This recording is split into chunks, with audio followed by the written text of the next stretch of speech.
Ya, tahapan dalam asesmen diagnostik kognitif yang pertama adalah ada persiapan, pelaksanaan, dan tindak lanjut, sama seperti diagnostik non kognitif.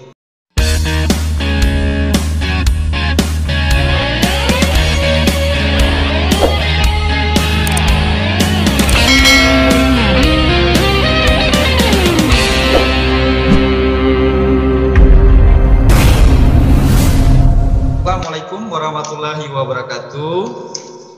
Waalaikumsalam warahmatullahi wabarakatuh. Bagaimana kabarnya Bapak Ibu menjelang malam hari? Alhamdulillah Pak. Alhamdulillah Pak.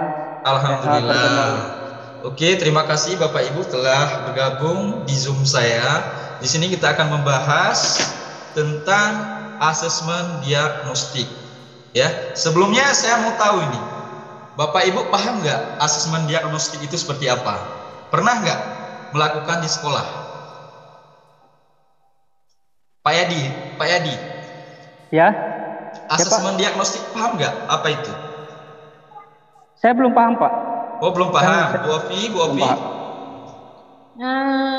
Itu ya, yang pengenalan awal ya Pak? Pengenalan awal. Kalau Bu Ika? Yang dilakukan sebelum pembelajaran ya Pak? Oke.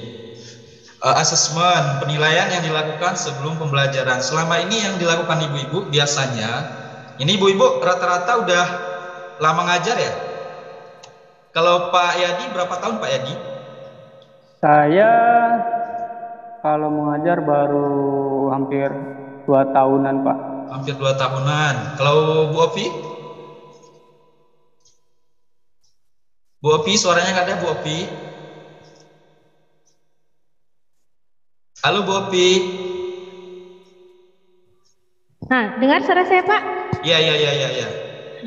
Pengalaman saya baru sekitar 1-2 bulanan lah Pak ya. 1-2 bulanan. Berarti dari semester pertama belum pernah masuk ya? Langsung lanjut di apa? Saya masuknya setengah semester. Setelah itu saya ada pelatihan Pak. Saya kembali dari pelatihan sudah bulan Ramadan. Oke. Kalau Bu Ika? Saya baru juga Pak, mungkin baru 7 bulanan atau 8 bulan Pak. Baru berapa bulan? 8 bulan. Oh, 8 bulan. Berarti di sini yang lebih senior Pak Yadi ya. Kalau Pak Yadi, kalau di Jakarta biasanya dalam istilahnya mau melakukan pembelajaran istilahnya. Misalnya Pak Yadi kelas berapa? Kelas 7? Saya kelas 7, Pak. Kelas 7. Kelas 7. Berarti siswa yang baru melakukan istilahnya baru masuk SMP ya. Itu bagaimana Pak Yadi melakukan asesmen? Apakah lanjut langsung pengenalan dan materi? Bisa diceritakan Pak Yadi? Kalau untuk awal mulai pembelajaran, kita harus mengetahui karakter siswa dulu, karena dari karakter siswa dari peralihan SD itu ke SMP. Iya betul. Tentunya mereka masih karakternya seperti anak-anak ya, masih belum bisa seperti dewasa lah istilah kata. Ya masih lompat-lompat begini, lari-larian gitu Pak. Jadi kita harus pengenalan terlebih dahulu karakter siswanya. Kemudian kita melanjutkan penyusunan materi untuk karakter siswa yang ada baru masuk. Itu kalau boleh tahu Pak Yadi, bentuk pengenalannya seperti apa? Apakah maju satu persatu ke depan, mengenalkan diri kepada teman-teman, atau seperti apa? Kita perkenalan masing-masing Pak. Oh, perkenalkan masing-masing ya? Ya. Oke ya, terima kasih ya infonya kepada Pak Yadi, Bu Ika, dan Bu Ofbi ya, calon-calon guru yang luar biasa. Oke, untuk selanjutnya untuk pengenalan. Untuk pengenalan apa itu asesmen diagnostik? Ini kita akan tampilkan share screen-nya. Kita pelajari satu persatu ya. Oke.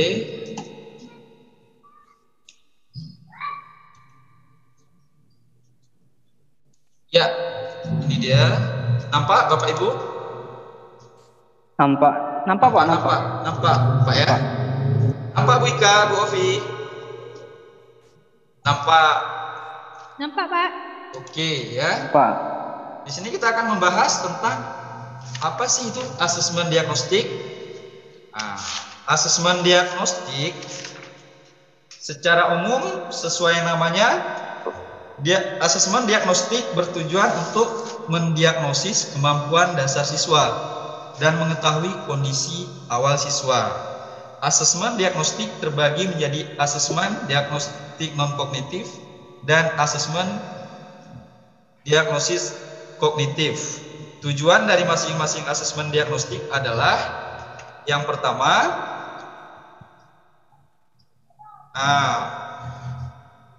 asesmen diagnostik non-kognitif yaitu bertujuan mengetahui kesejahteraan psikologi dan sosial emosi siswa, mengetahui aktivitas selama belajar di rumah, mengetahui kondisi keluarga siswa, mengetahui latar belakang pergaulan siswa, mengetahui gaya belajar, karakter, serta minat siswa. Kalau kognitif adalah mengidentifikasi capaian kompetensi siswa, menyesuaikan pembelajaran di kelas dengan kompetensi rata-rata siswa, memberikan kelas remedial atau pelajaran tambahan kepada siswa yang kompetensinya di bawah rata-rata. Oke, ada pertanyaan Bapak Ibu? Sebelum kita lanjutkan, kita bahas satu persatu ya. Ada pertanyaan? Halo? Pak. Ada pertanyaan Bu? Ada pertanyaan? Pak. Ya Bu? Belum ada, Pak. Oh, belum ada. Oke, kita lanjutkan ya. Selanjutnya, asesmen diagnostik non-kognitif. Asesmen diagnostik non-kognitif dilakukan pada awal pembelajaran untuk menggali dan mengetahui hal-hal sebagai berikut: kesejahteraan psikologi, sosial emosi, aktivitas selama belajar di rumah, kondisi keluarga, latar belakang pergaulan siswa, gaya belajar, karakter, serta minat siswa. Nah, sekarang kita masuk ke tahap-tahapnya. Contoh kegiatan persiapannya seperti apa? Ya, yang pertama, siapkan alat bantu berupa gambar yang mewakili emosi. Nah, siapkan pertanyaan panduan seperti apa yang sedang kamu rasakan saat ini, bagaimana perasaanmu saat belajar di rumah. Selanjutnya nomor 2, buat daftar pertanyaan kunci mengenai aktivitas siswa. Ya, siapkan pertanyaan kunci seperti apa saja kegiatanmu selama belajar di rumah. Apa hal yang menyenangkan dan tidak menyenangkan ketika belajar di rumah? Lalu yang terakhir, apa harapanmu? Ya, contoh kegiatan pelaksanaannya, meminta siswa mengekspresikan perasaannya selama belajar di rumah serta menjelaskan aktivitasnya. Ya, seperti yang kita ketahui, gaya belajar siswa itu kan berbeda-beda. Ada yang auditori, ada yang visual, ada yang kinestetik. Kalau yang auditori kita suruh bercerita, kalau yang visual kita suruh menulis, dan kalau yang kinestetik kita minta untuk menggambar sesuai dengan gaya belajar siswa. Lalu strateginya seperti apa? Ya, yang pertama, pastikan pertanyaannya jelas dan mudah dipahami. Yang nomor 2, menyertakan acuan atau stimulus informasi yang dapat membantu siswa menemukan jawabannya. Yang nomor 3, memberikan waktu berpikir sebelum menjawab pertanyaan. Berarti ada jeda pertanyaan ya. Selanjutnya, saat siswa menjawab pertanyaan, berikan penguatan. Lalu, berikan pertanyaan lanjutan untuk menggali lebih dalam. Misalnya, saya suka bola. Kenapa kamu suka bola? Apa alasan kamu? Ya. Setelah itu membalikan fokus jika jawaban mulai menyimpang. Oke, saat siswa balik bertanya, kita langsung menjawab. Setelah itu membantu siswa untuk dapat menjawab pertanyaan sendiri. Ya, saat siswa menjawab pertanyaan, mencoba mengarahkan kembali pertanyaan, memparafrasekan pertanyaan agar lebih mudah dipahami dan menunggu beberapa saat. Untuk tindak lanjutnya seperti apa? Yang pertama, identifikasi siswa dengan ekspresi emosi negatif dan ajak berdiskusi empat mata. Selanjutnya, menentukan tindak lanjut dan mengomunikasikan dengan siswa serta orang tua bila diperlukan. Yang ketiga, ulangi pelaksanaan asesmen non-kognitif pada awal pembelajaran. Ya, ada pertanyaan Bapak Ibu? Kenapa kita butuh tindak lanjut di sini? Ada? Ada? Tidak ada, Pak. Oh, tidak ada Pak ya dia. Oke. Selanjutnya, di slide selanjutnya, asesmen diagnostik kognitif, yaitu bertujuan untuk mendiagnosis kemampuan siswa dalam sebuah topik mata pelajaran. Asesmen diagnostik dilakukan secara rutin dan berkala, baik pada awal pembelajaran maupun di akhir setelah guru menjelaskan topik mata pelajaran. Ya. Tahapan dalam asesmen diagnostik kognitif yang pertama adalah ada persiapan, pelaksanaan, dan tindak lanjut, sama seperti diagnostik non kognitif. Dalam contoh kegiatan persiapan seperti apa? Yang pertama, buat jadwal pelaksanaan asesmen. Yang kedua, identifikasi materi asesmen berdasarkan penyederhanaan kompetensi dasar. Yang kedua, selanjutnya, susun pertanyaan sederhana. Ya, susun pertanyaan sederhana, misalnya 2 pertanyaan sesuai kelasnya dengan topik capaian pembelajaran baru. 6 pertanyaan dengan topik 1 kelas di bawah, 2 pertanyaan dengan topik 2 kelas di bawah. Oke. Untuk contoh kegiatan tindak lanjut, lakukan pengolahan hasil asesmen.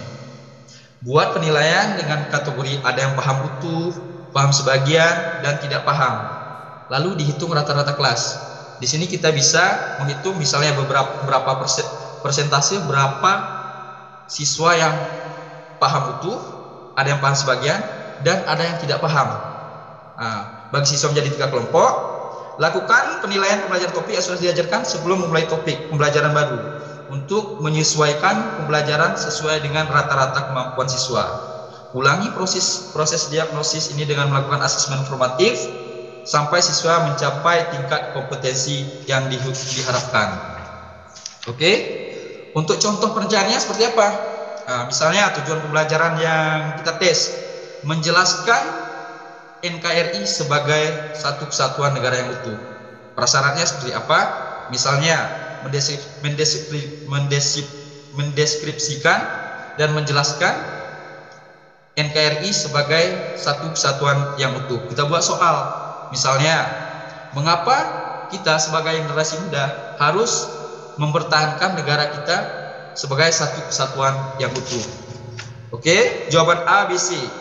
Yang A itu ada paham utuh, berarti pembelajaran dapat dilanjutkan pada KD berikutnya tentang hubungan antar satuan tentang hubungan antar yang tadi kita bahas di KD sebelumnya, NKRI. Ya, yang paham sebagian memberikan pembelajaran remedial dengan menekankan pada cara peserta didik menjelaskan. Oke, sampai di sini ada pertanyaan Bapak Ibu? Halo, Bapak Ibu, ada? Ya, Pak. Ada pertanyaan Bapak Ibu? Belum, Pak. Jelas, Pak. Ya, Pak, Jelas. Langsung. Jelas, Pak. Benar, Bu Ika? Sepertinya ada yang mengganjal. Silakan didiskusikan, Bu Ika. Ya, ada, Pak. Jelas ya. Nah, ini untuk menguatkan proses pembelajaran ini, silahkan dilihat video ini. Ya, ini istilahnya agar kita lebih mengetahui lebih dalam lagi.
Oke, terima kasih.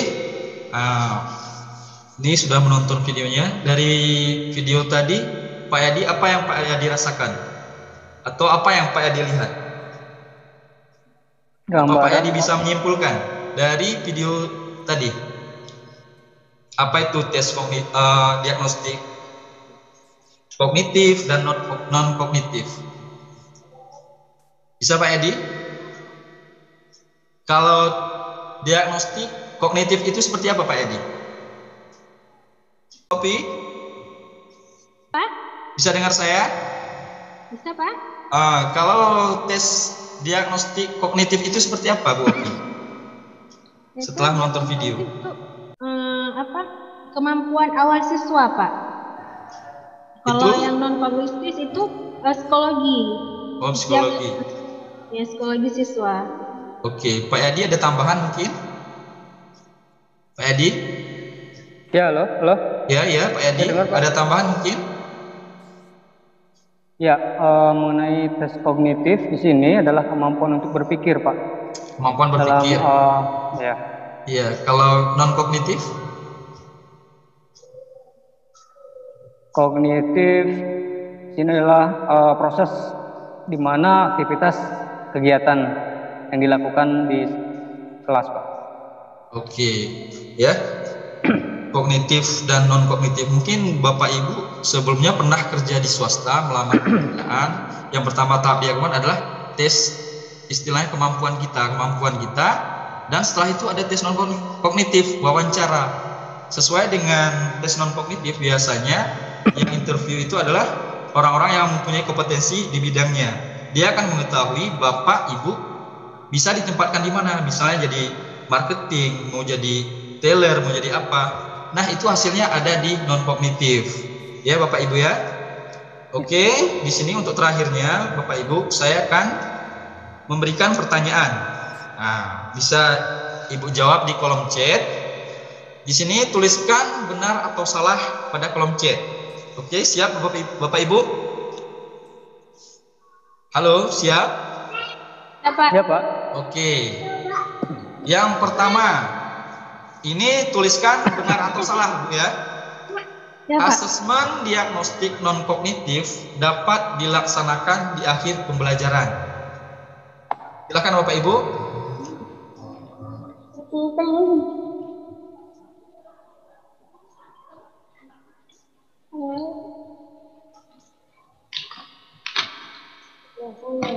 Oke, sudah ada 2 jawaban.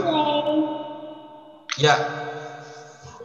Sudah ya. Selanjutnya, asesmen diagnostik kognitif tidak perlu dilakukan secara rutin.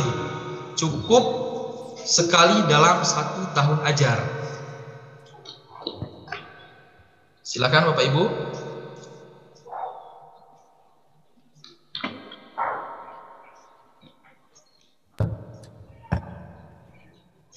Sudah ya? Sudah ada 6. Selanjutnya, asesmen diagnostik kognitif hanya dapat dilakukan di akhir pembelajaran saja.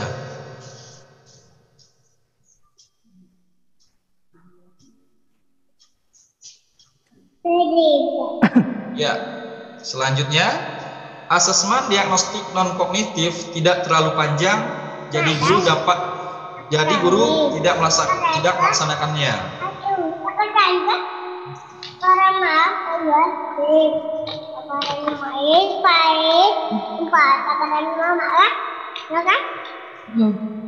Yang selanjutnya, asesmen diagnostik dilakukan untuk memetakan kemampuan siswa dengan cepat dalam 1 kelas.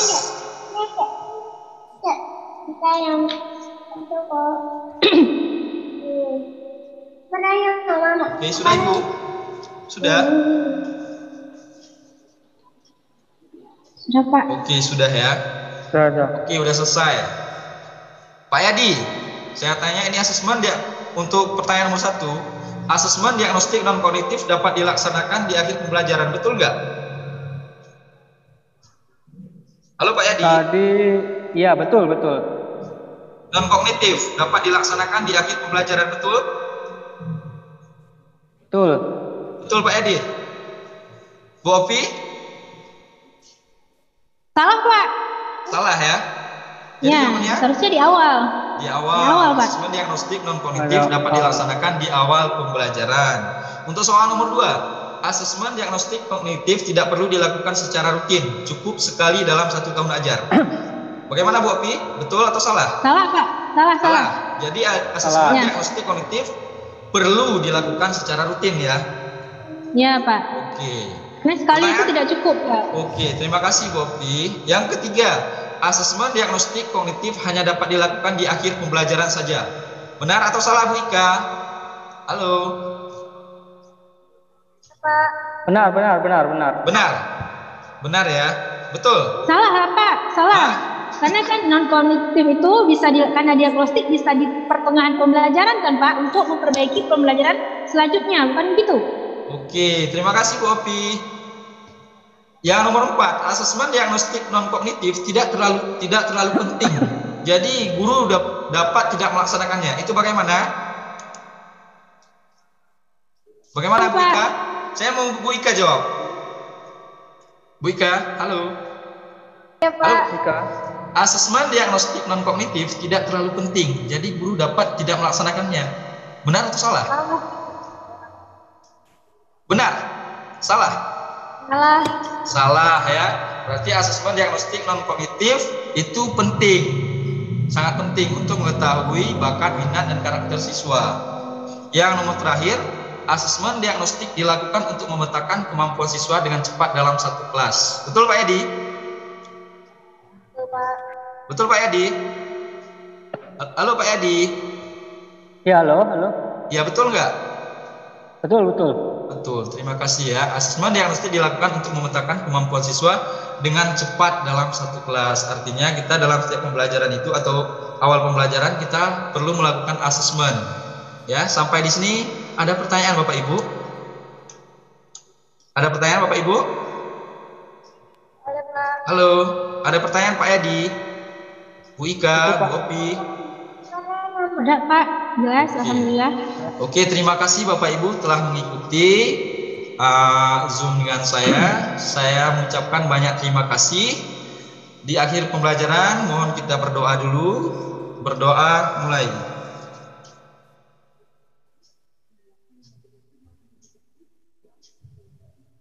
Berdoa selesai. Oke, terima kasih Bapak Ibu. Terima Pak. Oke, terima kasih Pak Edi, Bu Ika, Bu Opi. Terima kasih, Pak. Assalamualaikum. Assalamualaikum. Waalaikumsalam. Waalaikumsalam. Selamat malam, Pak.